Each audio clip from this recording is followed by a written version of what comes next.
Hello friends and my dear subscribers, ఈరోజు నేను dragon ball series episode 7 అయితే explain చేస్తున్నాను. వీడియోలోకి వెళ్తే గోకు, బుల్మా ఇంకా ఊలాంగ్ భయంకరమైన ఆక్స్కింగ్ నివసించే మౌంటైన్ వైపు వెళ్తూ ఉంటారు. కానీ ఊలాంగ్ చెప్పని అబద్ధాలని బుల్మా లైట్ తీసుకుంటుంది. అలా మొత్తానికి వాళ్ళు అక్కడ చేరుకునే టైంకి మంటలతో ఒక పెద్ద కొండని, దానిపైన క్యాసిల్ని చూసి ఆశ్చర్యపోతారు. యామ్చా ఇంకా పోర్ కూడా మెల్లగా కొంచెం దూరం నుంచి వాళ్ళని ఫాలో చేస్తుంటారు. ఆక్స్ కింగ్ కనుక గోకుని అంతం చేస్తే మొత్తానికి తన గోకు అడ్డు తొలగించుకోవచ్చు అని అనుకుంటుండగా చీచీ అని ఒక చిన్న పిల్ల పెద్ద డైనోసార్ని వెనకెట్టుకుని యామ్చా వైపు పరిగెత్తుకుని వస్తుంది. కానీ చీచీని చూసిన యామ్చా ఒక్కసారిగా షాక్ అవుతాడు.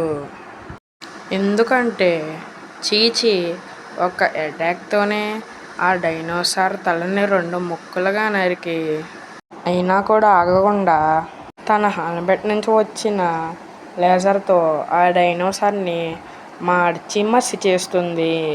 యామ్చా చీచీతో పలకరిద్దామని వెళ్తే చీచీ యామ్చాని చూసి భయపడుతూ యామ్చాని కూడా అటాక్ చేయబోతుంది. కానీ అది గ్రహించిన యామ్చా వెంటనే తప్పించుకుని చీచీని అటాక్ చేసి స్పృహ తప్పేలా చేస్తాడు. తిరిగి ఫైర్ మౌంటైన్ దగ్గర గోకు తన ఫ్లయింగ్ నెంబర్స్తో క్యాజిల్ పైకి చేరుకుందామని చూసినా ఆ మంటలు గోకు తోకకి అంటుకోవడంతో కంట్రోల్ తప్పి కిందున్న ఒక చెరువులో పడిపోతాడు. బుల్మా ఇంకా ఊలాంగ్ని అసలైన ఆక్స్ కింగ్ కలుసుకుని వాళ్ళు తన ట్రెజర్ కోసం వచ్చారేమో అనుకుని వాళ్ళపై అటాక్ చేయబోతుంటే టైంకి గోకు ఎంట్రీ ఇవ్వడంతో ఆక్స్ కింగ్ గోకుని అటాక్ చేయడం స్టార్ట్ చేస్తాడు. కానీ గోకు దాన్ని తప్పించుకుంటూ తన నెంబర్స్ ద్వారా ఆక్స్ కింగ్ చుట్టూ ఫాస్ట్గా తిరుగుతూ ఆక్స్ కింగ్ కళ్ళు తిరిగేలా చేస్తాడు. అలా గోకు నెంబర్స్ని గమనించిన ఆక్స్ కింగ్ అది మాస్టర్ రోషిదని గుర్తించి మాస్టర్ రోషి ఒకప్పుడు తన మాస్టర్ అని, గ్రాండ్పా గోహాన్ తనకు ఒక అన్న లాంటి వాడని గోకుకు చెప్తూ గోకువే గోహాన్ మనవడని తెలుసుకుంటాడు. దానితో ఆక్స్ కింగ్ తన క్యాజిల్ చుట్టూ ఉన్న మంటలు ఆర్పడం కోసం మాస్టర్ రోషి దగ్గర ఉన్న బాన్షో ఫ్యాన్ని తీసుకుని రమ్మంటాడు. కానీ దానికి బదులుగా ఆక్స్ కింగ్ దగ్గర ఉన్న డ్రాగన్ బాల్ని ఇమ్మని గోకు అడుగుతాడు. అలా ఆక్స్ కింగ్ తన కూతురు గురించి మాట్లాడుతూ ముందు రోజు తన కూతురు మాస్టర్ రోషి దగ్గరికి బాన్షో ఫ్యాన్ తేవడం కోసం వెళ్ళిందని, కానీ ఇంకా చీచీ రాకపోవడంతో తనకి బెంగగా ఉందని, ఒకవేళ గోకు బాన్షో ఫ్యాన్ తేవడంతో పాటు చీచీని కూడా తెస్తే తనకి చీచీని ఇచ్చి పెళ్లి చేస్తానని చెప్తాడు. ఇదంతా చాటుగా అంటున్న యామ్చా ఇంకా పోర్ దెబ్బకి షాక్ అవుతారు. ఎందుకంటే ఆక్స్ కింగ్ తన కూతురని చూపించిన ఫోటోలో ఉంది యామ్చా దాడి చేసిన ఆ అమ్మాయే. దానితో ఫుల్ స్పీడ్లో తను అక్కడ ఉందో లేదో చూద్దామని వెళ్తే చీచీ అక్కడ స్పృహ తప్పిపోయి ఉండడం చూసి ఊపిరి పీల్చుకుంటారు.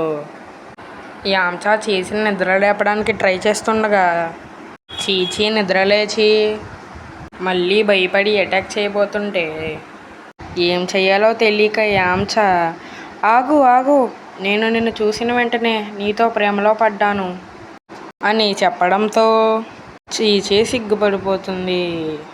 ఇదే టైంలో గోకు అటువైపు రావడం చూసిన యామ్చా అక్కడి నుంచి పారిపోతాడు. అలా చీచీ తనలో తను మాట్లాడుకుంటూ సిగ్గుపడుతూ ఉండగా చీచీ ఆక్స్ కింగ్ కూతురని గుర్తించిన గోకు తన మాస్టర్ రోషి దగ్గరికి వెళ్ళడానికి సాయం చేస్తాను అడగడంతో చీచీ కూడా నెంబర్స్పై ఎక్కడానికి ట్రై చేస్తుంది. కానీ ఈ ప్రయత్నంలో గోకు తోక పట్టుకుని లాగడంతో గోకు ఒక్కసారిగా షాక్ అయ్యి బాగా బలహీనపడతాడు. దానితో గోకు కారణమేంటో నాకు తెలీదు, కానీ నా తోక ఎవరైనా పట్టుకుంటే ఒక్కసారిగా నా శక్తి మొత్తం పోయి బలహీనమైపోతాను అంటాడు. ఇదంతా సీక్రెట్గా విన్న యాంచ గోకు బలహీనత తెలుసుకోవడంతో ఆనందపడతాడు. చీచీతో మాస్టర్ రోషి వైపు వెళ్తున్న గోకు చీచీ అమ్మాయో అబ్బాయో తెలుసుకోవడానికి సరికొత్త టెక్నిక్ కనిపెడతాడు. అదే గంటని మోగించే టెక్నిక్. కానీ దీనివల్ల ఇబ్బంది పడిన చీచీ కోపంతో గోకుని కిందకి దూసేస్తే గోకు ఎగిరి నేలపైన పడతాడు. చీచీ కూడా నింబస్ని కంట్రోల్ చేయలేక కొండను గుద్దుకుంటుంది. అలా వాళ్ళ ప్రయాణంలో తెలియకుండానే చీచీ గోకు ప్రేమలో పడిపోతుంది. దానితో ఈ ఎపిసోడ్ ఖతం.